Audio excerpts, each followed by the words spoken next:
So గత 30 రోజులుగా CJP నిరసనలకైతే ఈరోజు ఫుల్ స్టాప్ పడింది. కేంద్ర మంత్రి ధర్మేంద్ర ప్రధాన్ రాజీనామా మాత్రమే కాదు, సీజేపీ కోరిన మిగిలిన 2 డిమాండ్స్ కూడా కేంద్ర పెద్దలు ఓకే చెప్పడంతో ఈరోజు వారు నిరసనైతే విరమించారు.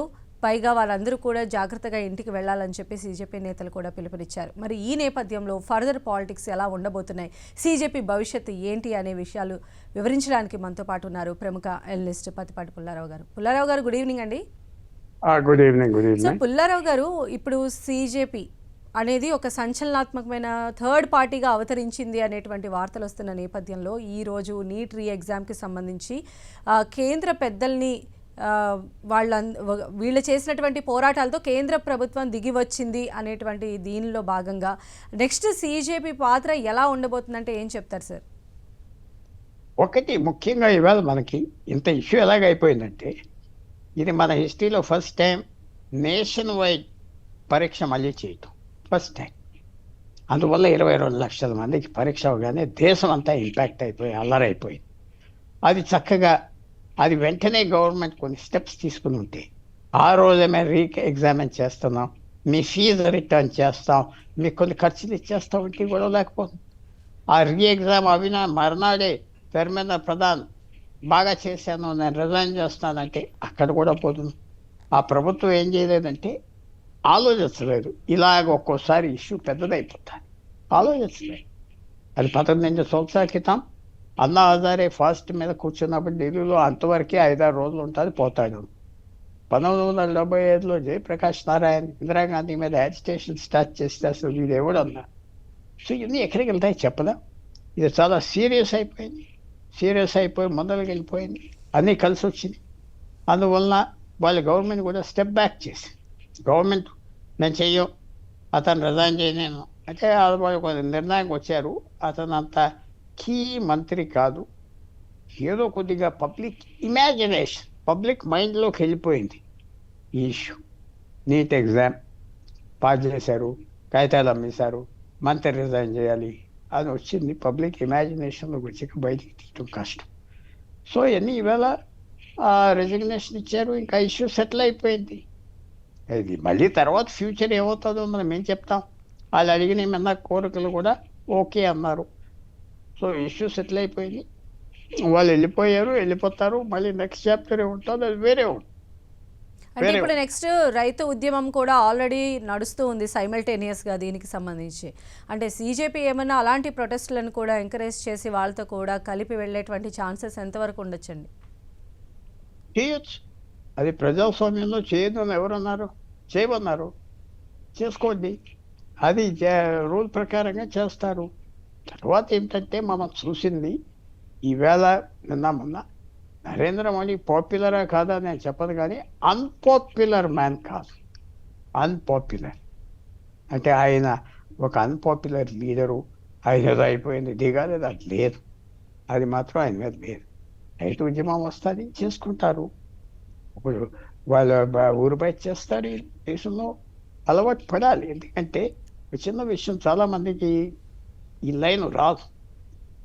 ఢిల్లీ మన క్యాపిటల్, 500 కిలోమీటర్స్. అంటే ఒక కార్ ఎక్కితే ఈవేళ హైవేస్ అన్నీ డెవలప్ అయిపోయినాయి కాబట్టి 5 గంటల్లో వచ్చేస్తారు, 4 గంటల్లో వచ్చేస్తారు. ఢిల్లీలో జనాభా, భారతదేశం జనాభా 38% నుంచి 40%, 500 మైళ్ళు ఢిల్లీ చుట్టూరా ఉన్నది. చూడండి, ఇంత పెద్ద దేశంలో అంత చిన్న ఏరియాలో ఉన్నది. చిన్న విషయం కాదు. జనం ఊరికనే వచ్చేస్తారు. ఢిల్లీ రావడానికి ఏం రూట్స్ డెవలప్ చేశారు, చక్కగా ఉన్నాయి, అన్నీ బాగున్నాయి, వచ్చేస్తారు. దేఫో మనం చూసేది ఏంటంటే ఢిల్లీలో ఇలా రావచ్చు, ప్రెషర్ పెట్టండి, మీడియా పబ్లిసిటీ వస్తాయి, సోషల్ మీడియా మీద వెళ్ళిపోవచ్చు, గవర్నమెంట్ మీద ఒత్తిడి తీసుకురావచ్చు. ఇది పెద్ద అందరికీ అందుబాటులో ఉన్న పాలిటిక్స్. ఇప్పుడు సీజేపీ వచ్చింది, ఇలా చేసేసింది. మా నేపాల్లో సీజేపీ వచ్చి తరిమేసి అక్కడ జెన్జీ వచ్చి గవర్నమెంట్ మార్చేసింది, బంగ్లాదేశ్లో మార్చింది. అది కరెక్ట్. బంగ్లాదేశ్, నేపాల్ చిన్న దేశాలు, ఒక పట్టణం దేశాలు. ఇక్కడ అంత స్థితి వస్తే తిరుగుబడితనం వాళ్ళ మీద వస్తుంది. సింపుల్గా పరీక్షలు అన్నారు, నీట్ అన్నారు. సామాజిక విషయాలు, రిలీజియస్ విషయాలు ఏమి ఎత్తలేదు, ఏవి మాకు రిజర్వేషన్ ఇవ్వాలి, ఇది ఇవ్వాలి, లేకపోతే ఏమీ ఎత్తలేదు. లిమిటెడ్గా ఎత్తారు, చాలా బాగా ప్లాన్ చేశారు, సక్సెస్ అవ్వారు. గవర్నమెంట్ కూడా తప్పలేదు ఒక వ్యూ రావటానికి. దీంట్లో అల్లరవుతాం, బ్లడ్ షెడ్ వస్తుంది, ఏదో రకంగా సెటిల్ చేసేస్తే అయిపోతుంది అని వాళ్ళు కూడా సలహాలు ఇచ్చారు, సెటిల్ చేశారు. నెక్స్ట్ స్టెప్ ఎలాగుంటుందో మాత్రం మనం చెప్పలేం. కొలాబరేట్ రైతులతో కొలాబరేట్ చేస్తే వాళ్ళ ఐడియా ఏంటి, ప్రజలు ఏం ఆలోచిస్తారు, ఇది ఒక సింపుల్గా స్టూడెంట్స్ కాదు, దీని వెనకాల కుట్రున్నదా, ఇవన్నీ ఉంటాయి. రాబోయే రోజుల్లో మనకి అవన్నీ తెలుస్తాయి. అలానే పుల్లారావు గారు, మనం ఇక్కడ చూసినట్లయితే ఇప్పుడు CJPని ఎక్కువగా ఆప్ పార్టీతో కంపేర్ చేస్తూ ఉన్నారు సోషల్ మీడియాలో. అంటే నిజంగా కూడా ఒక ఆప్ పార్టీ లాగా CJP పార్టీ కూడా నేషనల్ పార్టీగా అవతరించే స్కోప్ ఉంటుందా? చెప్పలేం. ఇప్పుడు మీకు ఢిల్లీలో 5 లక్షల మంది రావాలి. 5 లక్షల మంది వచ్చేస్తే ఏదో అంతా ముంచేస్తారు, అల్లరి చేస్తారు. అదే 5 లక్షల మంది రావాలంటే ఒక రాష్ట్రం నుంచి 2,000 3,000 వస్తే సరిపడుతుంది. ఢిల్లీ చుట్టూరా నేను ఇందాక మీకు 35% జనాభా ఉన్నారు భారతదేశం జనాభా, అంటే 45 కోట్ల జనాభా. ఆ 45 కోట్ల నుంచి 5 లక్షలు వస్తే సరిపడుతుంది. దేశం అంతా మాదే పార్టీ అంటారు, దేశం అంతా మాదే అధికారం. ఇంతమంది వచ్చేసారు, మారుమూల నుంచి వచ్చేసారు. మీడియాలో ఇవాళ ఏదో ఊరు వరంగల్ లేకపోతే విజయవాడ 50 మంది కలిసి కొవ్వొత్తులు అంటించేసి ఆ ఫోటోలు తీసేసి సోషల్ మీడియాలో ఎక్కిస్తే 1000 మంది వచ్చినట్టుగా వచ్చేస్తారు. సో ఆ టెంపో క్రియేట్ చేయొచ్చు, ఆ సెంటిమెంట్ చూపెట్టవచ్చు. అందువల్ల అంతవరకు చేస్తారు. ఎంతవరకు వెళ్తుంది, చాలా అంబిషియస్ పీపుల్ కూడా ఉంటారు. ఇది వాడుకుందాం, పాలిటిక్స్లో మన ప్లేస్ వస్తుంది. అదే కాకుండా ఈ వేళ వరకు మనం చూస్తుందంటే అపోజిషన్ పార్టీలు ఎలాగైనా వీళ్ళని మన గ్రిప్లో పెట్టుకుని మనతో అసోసియేట్ అవుతే వదిలిపోతారు కదా. అది వాళ్ళ ట్రాప్లో పడలేదు, వాళ్ళు ఎవరిని రానివ్వలేదు. వాళ్ళు వెళ్ళి స్టేజ్ ఎక్కి అదుగో ఇదిగో అన్నారు, కానీ మీ సాయం కావాలి అని అనలేదు. ఆ మోమెంటం ఆ సోనం వాంగ్చుక్ ఇచ్చాడు ఫస్ట్ వచ్చి హంగర్ స్ట్రైక్ చేసి. తర్వాత అతను మానేశాడని అతను అవతల పొమ్మన్నారు. అతను ఇది రాబోయే రోజుల్లో ఎలాగొస్తాయి డిఫరెన్సెస్, ఏమొస్తాయి, ఎలా వస్తాయని చూడాలి. వాళ్ళకి ఎంత ఇంటెలిజెన్స్ ఉన్నది, ఎంత కెపాసిటీ ఉన్నది, ఇవన్నీ బయటకు వస్తాయి మెల్లిగా. కెపాసిటీ ఉంటే ముందరికి వెళ్తారు. ఎలాగెళ్తారు, ఎవరు ఓట్లు తీసేసుకుంటారు.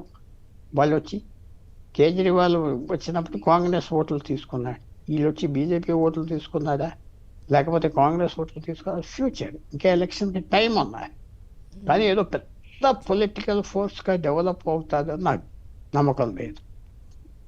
ప్రెషర్ గ్రూప్గా తయారవ్వచ్చు, ఎస్టాబ్లిష్ అయ్యే అవకాశం ఉంది. అయితే సార్, మనం ఈ నిరసనలు ఆల్మోస్ట్ 30 డేస్గా జరుగుతున్నప్పుడు సైమల్టేనియస్గా కేంద్రం కూడా కొన్ని రీఫార్మ్స్ చేయడం స్టార్ట్ చేసింది. అంటే ఫర్ ఎగ్జాంపుల్ దీన్ని ఒక చట్టం చేయాలి, దానికి సంబంధించి జరిమానా భారీగా ఉండాలి, ఇలాంటివన్నీ కూడా తీసుకొచ్చి రేపు పార్లమెంట్ సెషన్స్లో కూడా పెట్టాలనుకుంటోంది. అదేవిధంగా NTAలో 47 మంది అధికారులను వాళ్ళను తొలగించడం జరిగింది. సో ఇలాంటివన్నీ కూడా ఒక పక్క నుంచి చేసుకుంటూ వస్తూ ఉన్నారు. అయితే ఇప్పుడు ఫుల్ స్టాప్ పడినట్టుగా భావించవచ్చా? ఇలాంటి ప్రొటెస్ట్ల నుంచి నెక్స్ట్ గవర్నమెంట్ ఎలాంటి స్టెప్స్ వేస్తే చాలా జాగ్రత్తగా ఇలాంటి వాటిని హ్యాండిల్ చేసే అవకాశం ఉంటుంది అనుకోవచ్చు?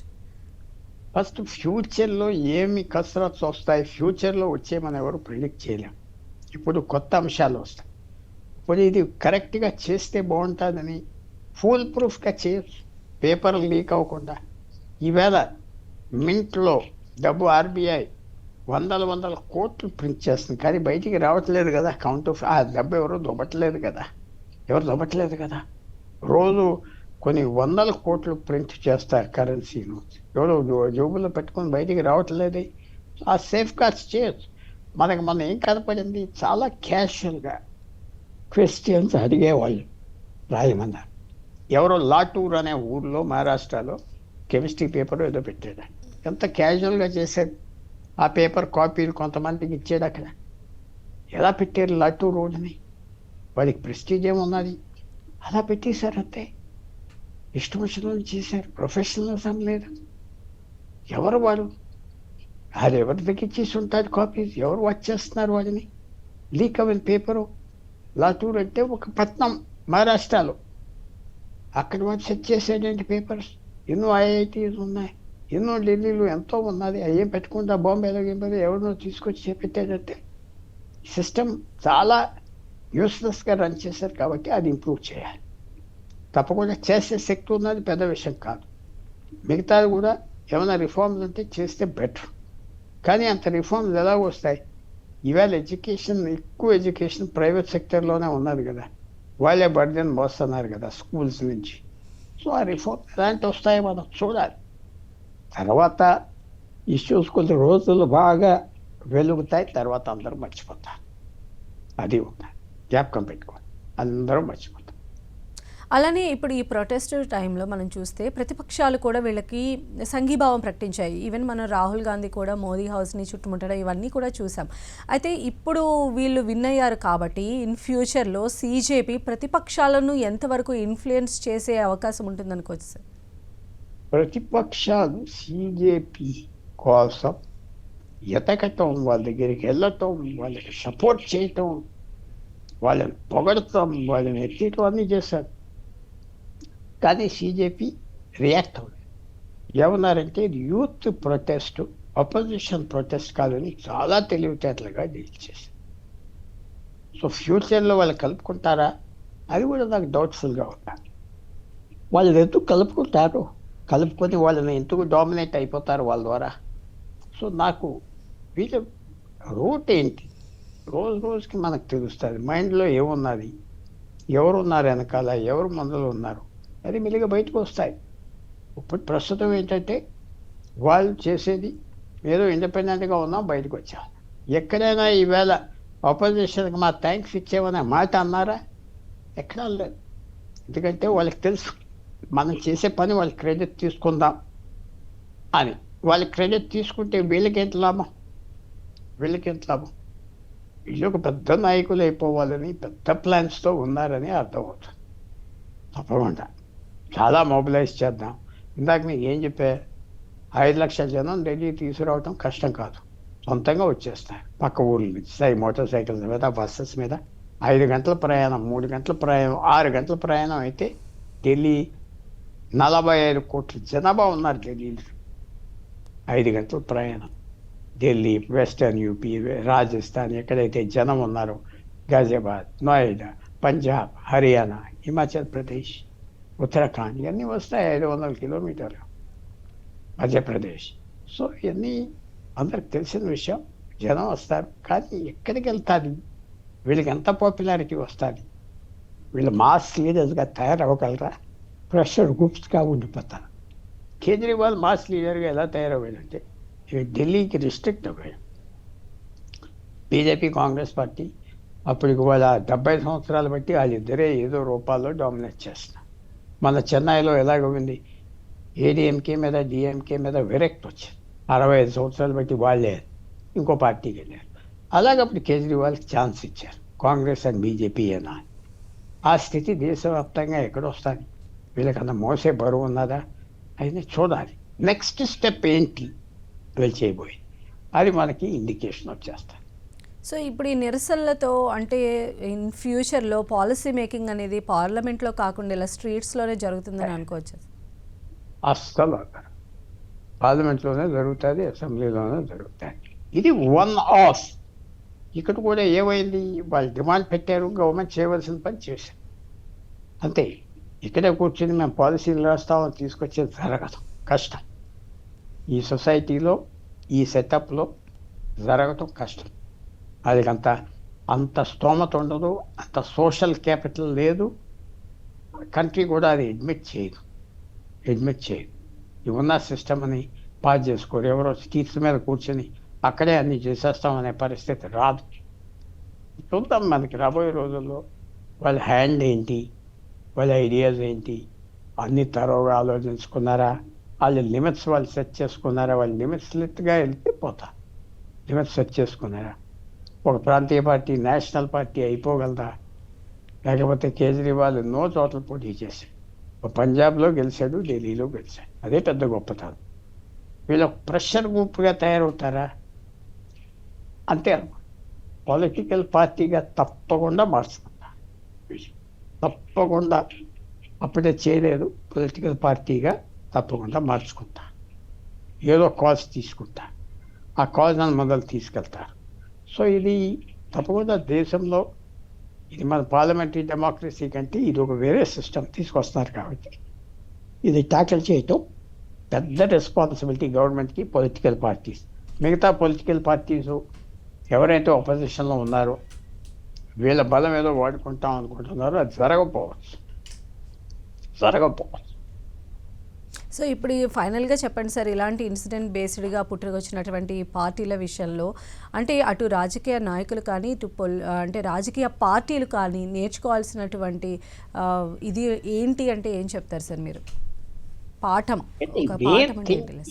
ఇవన్నీ ఎక్కడ వస్తున్నాయంటే రాజకీయ పార్టీలు ఫ్యామిలీ పార్టీలే. రాజకీయ పార్టీలు ఎవరైనా వెళ్ళి జాయిన్ అవుతే రాణిస్తారు.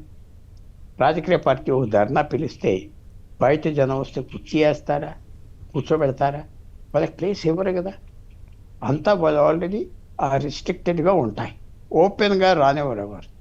ఓపెన్ ఎంట్రీ లేదు రాజకీయ పార్టీ, ఓపెన్ ఎంట్రీ లేదు కాబట్టి ఇలాంటివి పెడతారు. ఇలాంటివి పెడితే ఓపెన్ హౌస్, మీరు జంతర్ మంతర్లో వెళ్ళి కూర్చుని మీరే నాయకులు. మీరు ఎక్కడో హైదరాబాద్లో కూర్చుని ఒక 100 మంది క్యాండిడేట్ రైట్ చేసి మేము CJPని సపోర్ట్ చేస్తామంటే మీరే నాయకురాలు. సో రాజకీయ పార్టీస్ ఓపెన్ చేసుకోవాలి మెంబర్షిప్. అది చేయగలరా అంటే నాకు కనపడట్లేదు. భయపడతారు, ఓపెన్ చేసుకుంటే బయట వాళ్ళు వస్తారు, మనకు తరివేస్తారు. కాంగ్రెస్ పార్టీ అవునే, బీజేపీ కూడా అంతే. మీరు వెళ్ళి జాయిన్ అవుతే చక్కగా మెంబర్షిప్ ఇస్తారు, కూర్చోమంటారు, రోల్ ఇవ్వరు. కాంగ్రెస్ అంతే, ప్రాంతీయ పార్టీలు అంతే. అది మానుకోవాలి, ఓపెన్ ఎంట్రీ ఉండాలి. ఎవరైనా మెంబర్షిప్ జాయిన్ అవ్వాలంటే ఎలక్షన్ కమిషన్ దేశం అందరికీ ఒకే రూల్ పెట్టాలి. పార్టీస్కి మెంబర్షిప్ ఎలా జాయిన్ అవుతారు, మెంబర్షిప్ ఎవరు జాయిన్ చేసుకోవచ్చు, ఒబ్జెక్ట్ చేస్తే ఎవరు. ఎలక్షన్ కమిషన్ అన్ని పార్టీలకి సింబల్స్ వరకు ఉన్నది కానీ మెంబర్షిప్లో ఒక కామన్ లా లేదు. సో అది ఇష్టం వాళ్ళది. అందువల్ల ఇలాంటివి వస్తాయి. ఇది రియాక్షన్. కేజ్రీవాల్ ఆ రోజు రియాక్షన్. జయప్రకాష్ నారాయణ్ ఇందిరాగాంధీ మీద చేసినప్పుడు జనతా పార్టీ రాకముందు అదొక రియాక్షన్. సో ఇది కూడా ఒక రియాక్షన్. ఎవరైనా గొప్పగా ఫీల్ అయిపోతారు, మేము వెళ్దాం అక్కడ కూర్చున్నాం, మేమే నాయకులు, అది ఫీలింగ్ ఉంది. అది పొలిటికల్ పార్టీస్ చేయలేకపోతున్నాయి. ఎందుకంటే ఎంట్రీ రిస్ట్రిక్ట్ చేస్తారు. ఓటు వరకు వేయి, ఏదో మెంబర్గా జాయిన్ అవ్వు, ఇంటికాడ కూర్చో, నీకు నాయకత్వం, నీకు రోల్ మాత్రం లేదు. అది అందరికి తెలిసిన విషయం. అది ఓపెన్ అయిపోవాలి political party. Right, thank you so much sir మీ అనాలిసిస్ అందించినందుకు.